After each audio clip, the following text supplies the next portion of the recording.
Graça e paz, irmãos, vamos abrir as nossas Bíblias na segunda carta que escreveu o apóstolo Paulo à igreja de Corinto, no seu capítulo 9, versículo de 6 a 15. Segunda carta de Paulo à igreja de Corinto, aos irmãos coríntios, capítulo 9, do versículo 6 ao versículo 15. Assim diz a palavra do Senhor: isto afirmo, aquele que semeia pouco, pouco também ceifará, e o que semeia com fartura, com abundância também ceifará. Cada um contribua segundo tiver proposto no coração, não com tristeza ou por necessidade, porque Deus ama a quem dá com alegria. Deus pode fazer-nos abundar em toda a graça, a fim de que, tendo sempre em tudo ampla suficiência, superabundeis em toda boa obra. Como está escrito: distribuiu, deu aos pobres, e sua justiça permanece para sempre. Ora, aquele que dá semente ao que semeia e pão para o alimento, também suprirá e aumentará a vossa sementeira e multiplicará os frutos da vossa justiça, enriquecendo-vos em tudo, para toda a generosidade, a qual fez que, por nosso intermédio, sejam tributadas graças a Deus. Porque o serviço dessa assistência não só supre a necessidade dos santos, mas também redunda em muitas graças a Deus, visto como, na prova dessa ministração, glorificam a Deus pela obediência da vossa confissão quanto ao Evangelho de Cristo e pela liberalidade com que contribuís para eles e para todos, enquanto oram eles a vosso favor com grande afeto, em virtude da superabundante graça de Deus que há em vós. Vamos orar ao Senhor. Senhor Deus, Pai que estás nos céus, nós te agradecemos, Senhor, por ser tu, Deus, Criador de todas as coisas, e aprover a ti, Senhor Deus, ter se revelado a nós por intermédio da tua palavra. Ajude-nos, Senhor Deus, a entendê-la, e ajude-nos, Senhor Deus, a partir do momento de refletirmos e de ouvi-la, sairmos, Senhor, e agirmos de uma maneira diferente, mas dentro dos teus preceitos para as nossas vidas. Isso é o que pedimos em nome de Cristo Jesus. Amém. Irmãos, nós iremos refletir sobre o dever da contribuição, baseado na segunda carta de Paulo aos Coríntios, capítulo 9, versículo 16 a 15, onde Paulo nos ensina que a contribuição deve ser feita com alegria, na certeza do suprimento e do serviço de Deus. E isso é o que temos que entender, que nós devemos contribuir com alegria, certo do suprimento de Deus e louvando através deste serviço. Uma de nossas maiores dificuldades, eu creio que todos nós já passamos por isso, está relacionada à área financeira.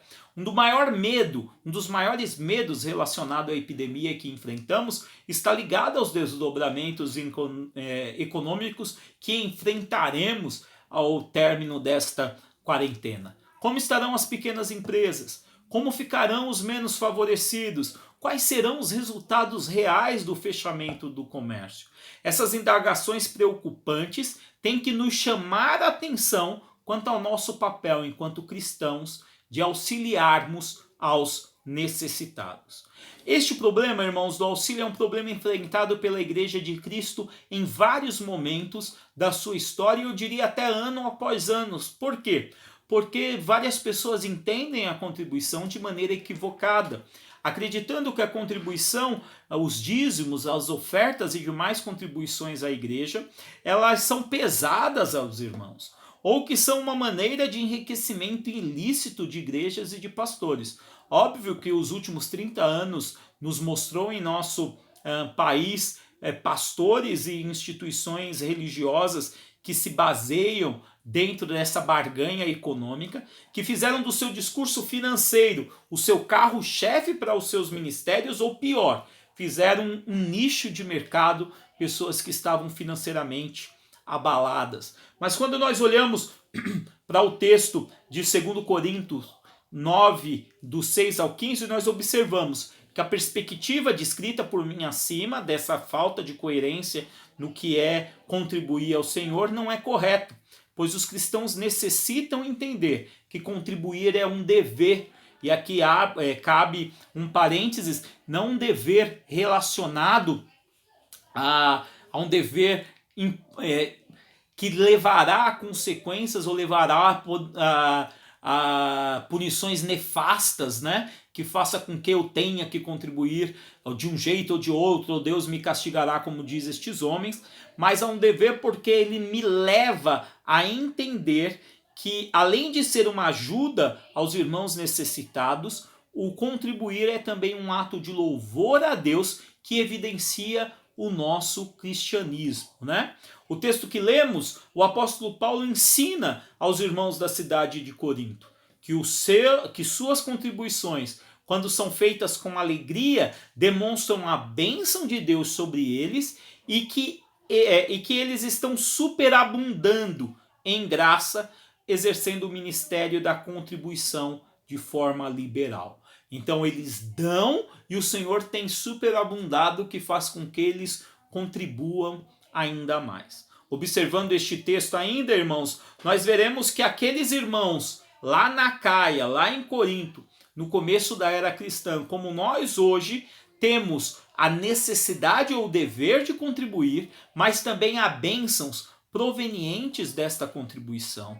E todo o tempo, e principalmente quando a igreja passa por momentos de dificuldade, como é o caso da igreja hoje, no nosso contexto atual, e como era o caso lá na igreja de Jerusalém, que também passava por dificuldades financeiras, a igreja a qual Paulo exorta os coríntios para que ajuda. Então nós veremos três motivos que nos persuade a contribuir com a obra de Cristo. 3 motivos que nos persuade. O primeiro desses motivos, irmãos, ele se encontra do versículo 6 até o versículo de número 9, nós o chamamos de Deus se agrada daquele que contribui com alegria. Então, o primeiro motivo que nos persuade a contribuir com a obra de Cristo é que Deus se agrada com aquele que contribui com alegria. Já de início, nós percebemos que Paulo utiliza de figuras agrárias, né? Paulo dá o contexto agrícola nas suas ilustrações neste texto para falar sobre os exemplos que ele irá tratar. Já de começo, o versículo número 6 começa com com um dito que foi traduzido para o português com isto afirmo. Nós poderíamos traduzir por não esqueçam, é o seguinte, isto demonstrando que o que será dito aqui inicia um novo assunto, mas que esse assunto está relacionado com os versículos de 1 a 5, também deste 9º capítulo. Lembrando os irmãos que este 9º capítulo ele está localizado dentro de uma divisão que se fizéssemos nesta epístola, trataria do dever da contribuição, ou trataria da contribuição, né, que pega também, além do capítulo 9 que estamos vendo, também o capítulo 8. Né? Os irmãos devem lembrar que as 2 cartas canônicas de Paulo à igreja de Corinto, né, 1º e 2º Coríntios, ela possui nesses 9 primeiros capítulos da 2ª carta de Paulo a Corinto uma parte mais branda, né, do que foi a primeira carta e do que será os últimos capítulos desta 2ª carta, o que levou alguns a pensarem que aqui teria 2 cartas em 2º Corinto.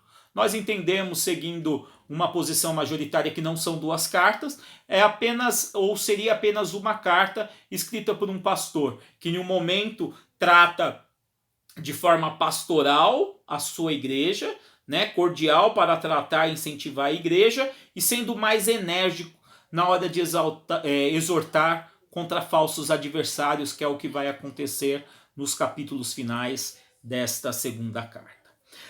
Na continuação desse versículo 6, ele se refere ao plantio e nos apresenta 2 agricultores.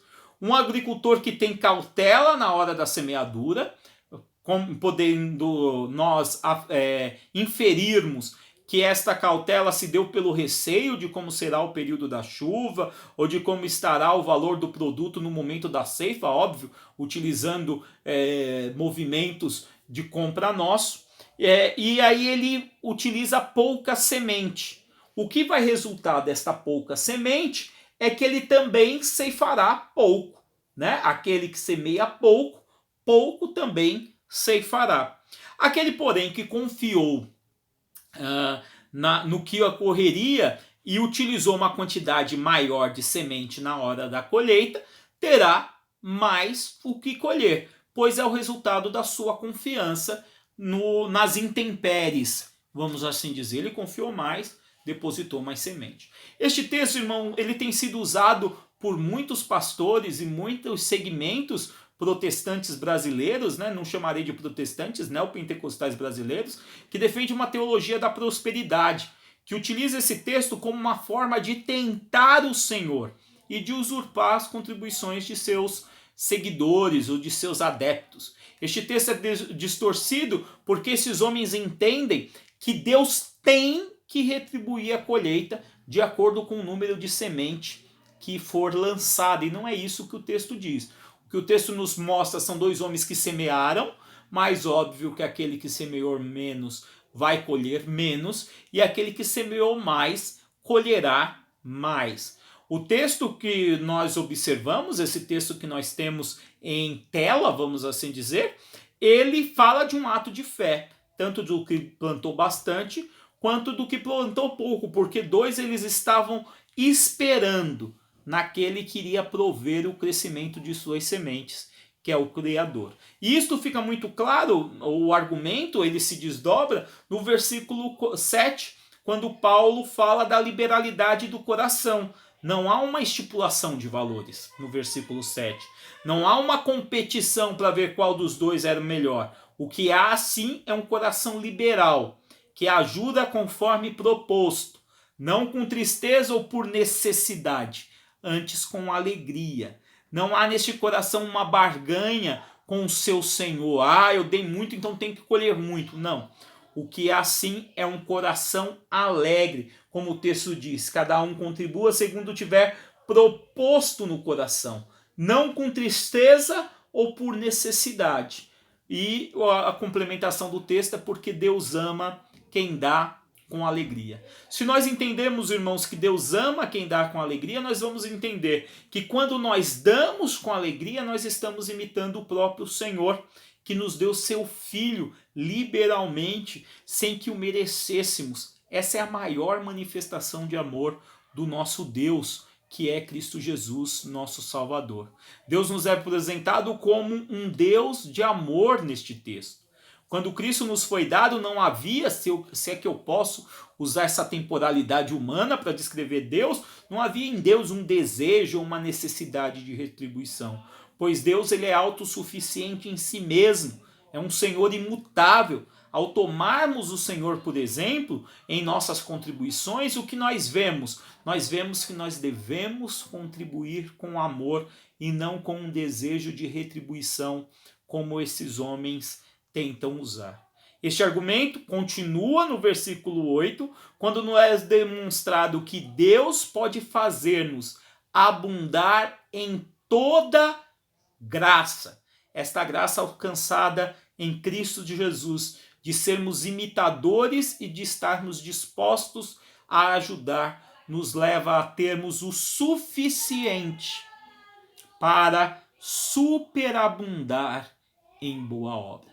Aquilo que Deus nos dá e nós damos de forma liberalmente, imitando o próprio Senhor, Criador de todas as coisas que Deus, Senhor, que nos deu Cristo Jesus, nos superabundam para que nós retribuamos ou em boas obras. O nosso dever de contribuir com a alegria não está atrelado às nossas conquistas materiais, ao nosso enriquecimento mediante barganha com o nosso Criador, de forma nenhuma. Nosso dever de contribuir com a alegria ele é proveniente da certeza que temos que o Senhor tem suprido para além do que merecemos e tem nos dado muito mais do que havíamos pedido, pensado ou imaginado. Deus tem provido em nossas vidas a sua graça. Os irmãos de Corinto, daquela região próspera da Acaia, formada basicamente por gentios convertidos, teriam naquele momento a alegria de ajudar os irmãos judeus que estavam em dificuldade na Palestina. Esta era a oração, esta é a intercessão, este é o pedido que Paulo faz.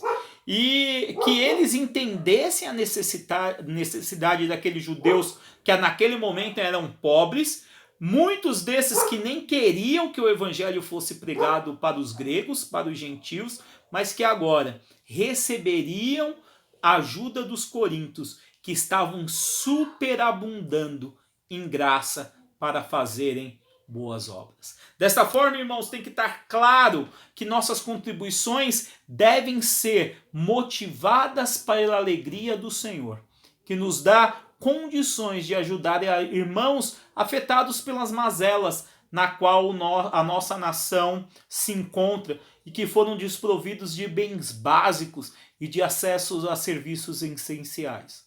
O nosso dever é de contribuir, certos de que a justiça, é como acaba o versículo, certos de que a justiça permanece para sempre. O versículo 9 ele continua com uma citação de Salmo 112:9. Abra sua Bíblia lá no Salmo 112:9. Olha o que está escrito lá. Distribui, dá aos pobres, a sua justiça permanece para sempre, e o seu poder se exaltará em glória. E é esta a certeza que temos ao contribuir com alegria, de que a justiça de Deus permanece para sempre. Deus é glorificado quando contribuímos com alegria. Nossa alegria também se manifesta ao vermos que Deus tem nos suprido em tudo. E isto é o que nos leva à segunda motivação de nós contribuirmos para o Senhor, porque nossa segunda motivação é que Deus tem nos suprido em tudo. Versículos 10 e versículo 11. Esses dois versículos mostram-nos que contribuímos como resposta por tudo aquilo que Deus tem nos dado. Este tema já havia sido tratado anteriormente, como nós já vimos, só que aqui ele ganha mais robustez. Paulo ele continua a sua analogia com a vida campestre, com o campesinato, vamos assim dizer. Ele já havia falado da semeadura e agora ele descreve o que dá a semente ao que semeia. Ao meu ver, este verso 10, ele tem uma sutileza e uma beleza nele formidável, porque ele relata sobre a germinação da semente plantada. Se no versículo 6 ele relatou a fé do semeador, que depositou muito ou pouca semente esperando uma colheita, sem, no entanto, saber se as intempéries que poderiam ocorrer, aqui o apóstolo descreve aquele que controla todas as coisas. Deus, o Criador de todas as coisas. Se no versículo 7, no versículo 8, Paulo relatou o amor de Deus, aqui nós vemos ele relatando o seu poder em ação. Não sou proveniente do campo, porém a minha família é.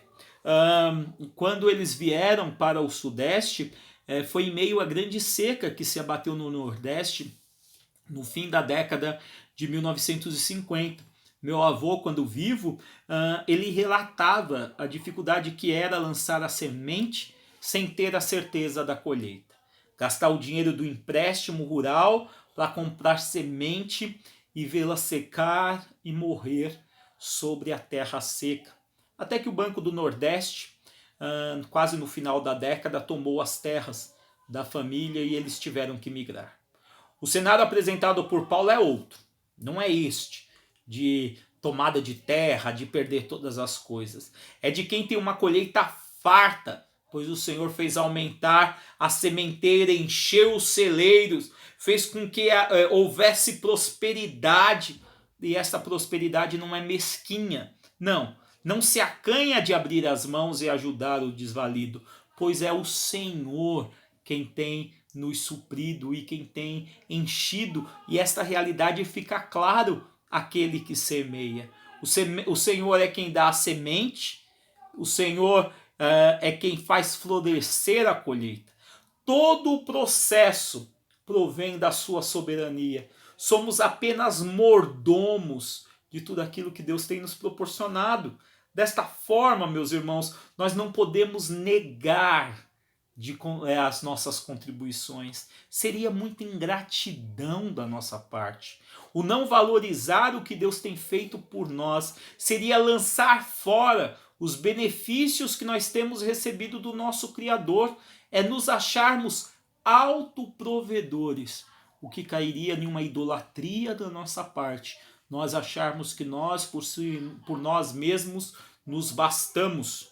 No versículo 10, a citação de Isaías 55, 10 também. Abra lá comigo, Isaías 55, 10. Vamos abrir Isaías 55, 10? Olha o que diz o texto. Porque assim como descem a chuva e a neve dos céus, e para lá não tornam, sem que primeiro reguem a terra e a fecunde e a façam brotar, para dar semente ao semeador e pão ao que come. Aqui, Isaías ele faz uma menção à geografia da Palestina, a geografia de Israel, que é o mesmo texto citado por Paulo, no qual vários dos rios que passam por dentro da terra de Jerusalém, eles são provenientes dos grandes picos nevados que há ao norte do território. Então, muito do que aquilo que cai ou que enche os rios daquela região não foram as chuvas ou as águas derramadas ali mesmo. Foram as chuvas ou foram águas de degelos provocadas bem longe dali. Então, isto é interessante, esse aspecto geográfico, porque aquele povo entendia o que era ter a fartura proveniente de um lugar distante. Ao mesmo tempo que ele está escrevendo para os corintos, né, para aqueles que habitavam a cidade de Corinto, ele também faz alusões que são alusões ricas ao povo de Israel da sua própria geografia, de algo que provém de outros territórios. Quem já foi para a região da Palestina lembra que ao norte você tem grandes picos nevados, que na região dos degelo faz com que o Rio Jordão e demais rios ali da região cresçam em volume e semeiem ou reguem, né, a terra. Nós devemos também, irmãos, entender que somos abençoados por chuvas e neves que caem longe e que nos suprem. Deus é quem rege todas essas coisas e nos enriquece para que possamos ajudar os outros. O versículo 11 discorre sobre essa realidade, ao demonstrar-nos que Deus nos prospera para que possamos agir com generosidade frente ao suprimento de Deus em nossas vidas. Nossa contribuição alegre e voluntária, ela é fruto do nosso coração grato pelos benefícios que temos recebidos do nosso Senhor. Benefícios que têm nos dado conforto, têm nos dado segurança em tempos difíceis com que temos atravessado. Podemos suprir ou podemos cumprir tudo aquilo que os ministérios da saúde têm nos exigido de mantermos fora ou afastado de contato físico, porque Deus abençoou a nossa sementeira. Nos deu semente no devido tempo e nos prosperou a colheita, seguindo a mesma metáfora agrícola utilizada por Paulo. Lembra-nos que o suprimento que o Senhor tem nos dado, tem dado a nossa vida. Frente a isto, só nos resta o dever de contribuirmos com aqueles que estão desprovidos. Servindo assim como instrumento de Deus, que é a nossa derradeira, nossa última forma de entendermos o porquê devemos contribuir ou o motivo por que temos que contribuir. Então, o primeiro, contribuímos com alegria, porque Deus se agrada do que contribui com alegria. Contribuímos porque Deus tem nos dado tudo o que temos. E em terceiro, nós contribuímos porque Deus nos usa como instrumento de auxílio aos necessitados. E isso aqui vai do capítulo 12 até o 15, mas até o 14. O 15 seria como se fosse um fechamento. Nestes conjuntos de versículos que vão do versículo 12 até o versículo 14, algumas palavras se destacam.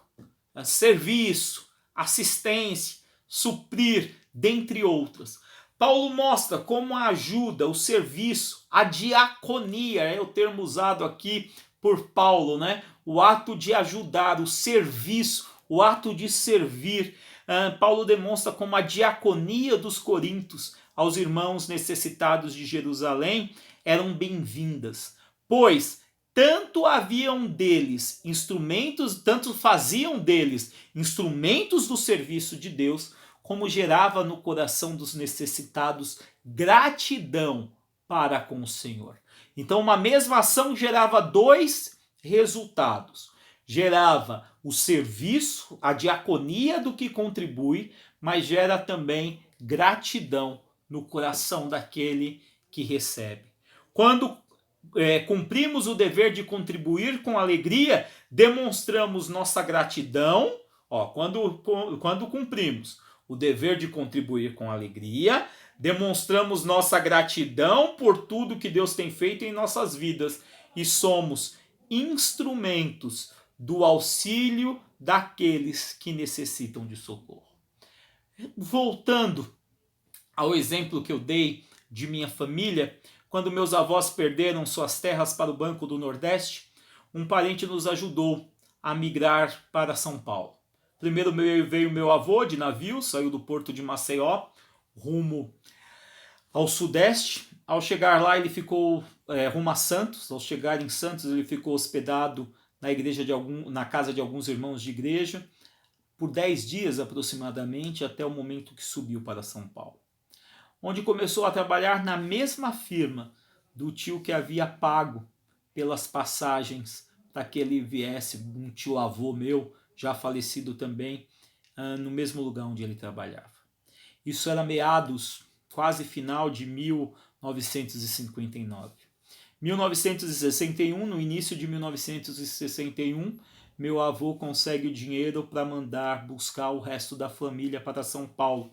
Minha avó e 8 filhos, sendo o mais velho, de 10 anos, meu pai. Creio que muitos irmãos conseguem lembrar as pessoas que o ajudaram em tempos difíceis. Conseguem contabilizar as pessoas que em tempos de escassez tinham como contribuir e prover para que não padecessem. Muitos, assim como os meus familiares na história que acabei de relatar, podem descrever o quanto oraram, agradecendo a Deus pela vida dos que ajudaram. E é isto, irmãos, que Paulo descreve nos versículos 12, 13 e 14. Os irmãos da Palestina orando e glorificando a Deus pelo ministério de serviço e a prosperidade dos irmãos da Acaia, da Macedônia e da Ásia Menor. Se os irmãos virem seguindo todo o texto do capítulo 8 até o final do capítulo 9. Judeus e gentios abastados que contribuíram para amenizar o sofrimento dos irmãos de Jerusalém. Tem uma obra de literatura judaica que eu gosto muito, chamado Teve, o Leiteiro. Alguns já devem ter visto, porque ela inspirou um clássico, um musical clássico da Broadway, chamado O Violinista no Telhado. O seu protagonista é um judeu pobre, Teve, que é pai de 7 filhas. E ele mantém vários monólogos dirigidos diretamente a Deus. E um desses monólogos, um desses devaneios de Teve, ele fala algo que eu acho muito interessante. Ele fala: obrigado, Senhor, por ter me feito pobre, para mostrar ao rico o quanto ele é agraciado, para mostrar ao rico a sua graça, e para ele ter alguém a quem ajudar. Essa é a oração do Teve. Teve agradece por ter nascido pobre, porque ele ajudava em 2 coisas: mostrava ao rico a graça que Deus havia o livrado e alguém para o ajudar. Não farei uma crítica literária do texto, longe disso, mas a perspectiva de Teve parece ser correta. Temos que saber que Deus tem nos dado a chance de ajudar e de manifestar a sua glória por nosso intermédio. Em resposta a esta grande manifestação da sua graça em Cristo Jesus, participamos do louvor a Deus de uma maneira que, na minha opinião, é sem precedentes. Tem que nos motivar a contribuir de forma voluntária e generosa nestes tempos de calamidade. O versículo 13 diz que as pessoas que são alvo de nossas contribuições glorificam a Deus, preste atenção, glorificam a Deus pela obediência de nossa confissão quanto ao Evangelho de Cristo. Nosso cristianismo ele sai apenas de uma esfera intelectual ou discursiva, vai para a prática extrapolando tudo aquilo que vemos e levam pessoas a glorificarem a Deus. Eu creio que esses pregadores, da vez de gritarem, dá glória a Deus, faz não sei o que para glorificar, se eles ajudassem, eles fariam pessoas glorificar mais a Deus que em suas palavras. Os que são alvos da nossa ajuda também nos ajudam, porque eles oram a nosso favor, com grande afeto, pedindo para que Deus superabunde sua graça em nós. Irmãos, essas verdades que apontam a necessidade da contribuição acabam com qualquer ideologia que tenta capitalizar a ajuda aos necessitados como sendo uma bandeira sua. Tem muita ideologia que tenta pegar para si a ajuda ao necessitado, porque a ajuda cristã ela não leva a uma revolta de quem recebeu a ajuda. A ajuda cristã ela não leva a uma vingança, a um desejo de tomada do poder. Não, ao contrário, seguindo este texto. Segundo o versículo 13, a ajuda cristã ela leva o cristão a interceder por aquele que Deus prospera, interceder pelo abastado. Em um dia quando este irmão, que hoje é auxiliado, tiver condições de ajudar, assim também fará, pois terá compreendido o prazer existente no dever de contribuir. Indo para o final, meus irmãos, para a nossa conclusão, o mesmo Deus que colocou no coração dos coríntios o desejo de contribuir com os irmãos de Jerusalém, derrubando as barreiras étnicas existentes entre judeus e não judeus daquele período, é o mesmo que colocará em nossos corações o desejo do dever de contribuir por aqueles que estão necessitados. O capítulo 9 termina brilhantemente com uma doxologia que Paulo põe. Graças a Deus pelo dom inefável. Lembrando-nos de que Deus fez o maior de todas as contribuições à igreja, maior de todas as contribuições que a igreja poderia receber, que foi dar seu Filho Jesus Cristo para morrer por nós. Que pecamos dolosamente contra o Senhor, que somos merecedores ou éramos merecedores da morte eterna, mas Cristo veio para os eleitos de todas as etnias, judeus, gregos, latinos e os demais, de todas as classes sociais e graus intelectuais. Além de ter nos beneficiado com a vida eterna, ainda nos proveu recursos materiais, nos deu uma formação, nos deu trabalho, nos deu família, casa, uma dispensa abastada e ordena-nos ao ministério de servir, a sermos diáconos, a diaconia, aqueles que necessitam de amparo. Pensemos. Frente a tudo que Deus tem nos dado, podemos nós nos recusarmos de contribuir ou de ajudar o irmão necessitado? Nossa resposta deveria ser um sonoro não. Não, não podemos nos furtar ao ato de contribuir com alegria, certo de que Deus nos supre em tudo e conscientes de que somos seus instrumentos de auxílio ao necessitado. Somos chamados a desenvolver o ministério da contribuição e ao percebermos o privilégio que nos é dado pelo Senhor, podemos descansar em seu cuidado. Pois apesar de todas as intempéries e dificuldades que temos passado, sabemos que Deus cuida de nós, não apenas quando contribuímos, mas também quando somos alvos das contribuições dos irmãos. Que aprendamos a contribuir, sabendo que em tempo oportuno Deus nos socorrerá. Deus nos ajuda. Amém, irmãos. Deus os abençoe. Pastor.